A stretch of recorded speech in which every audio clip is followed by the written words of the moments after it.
RCB match తో జరిగిన match లో వైభవ్ సూర్యవంశీ దుమ్ము రేపాడు. బౌలర్లకు చుక్కలు చూపించాడు. రాజస్థాన్ విజయంలో కీలక పాత్ర పోషించాడు.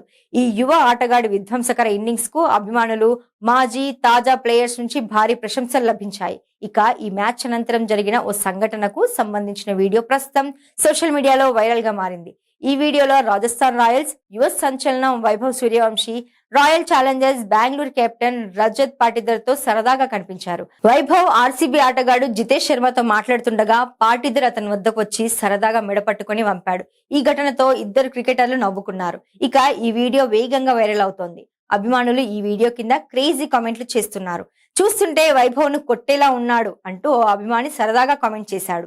ఇదిలా ఉండగా మ్యాచ్ ముగిసిన అనంతరం Royal Challengers Bengaluru captain Rajat Patidar మాట్లాడుతూ 200కు పైగా స్కోర్ చేసినప్పటికీ రాజస్థాన్ రాయల్స్ విధ్వంసకర బ్యాటింగ్ ముందు తమ జట్టు ఓడిపోయిందని అంగీకరించారు. ముఖ్యంగా వైభవ్ సూర్యవంశీ ప్రభావమే మ్యాచ్ ఫలితాన్ని నిర్ణయించిందని ప్రత్యేకంగా పేర్కొన్నాడు.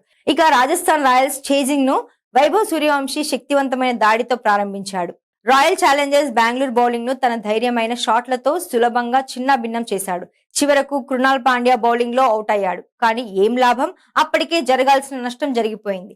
దీంతో మ్యాచ్ పై రాజస్థాన్ రాయల్స్ పూర్తి పట్టు సాధించింది. 134 పరుగులకే 4 వికెట్లు కోల్పోయి కాసేపు తడబడినప్పటికీ సూర్యవంశీ వేసిన పునాది వల్ల రాజస్థాన్ రాయల్స్ జట్టు ఆర్సీబీపై 6 వికెట్ల తేడాతో విజయం సాధించింది.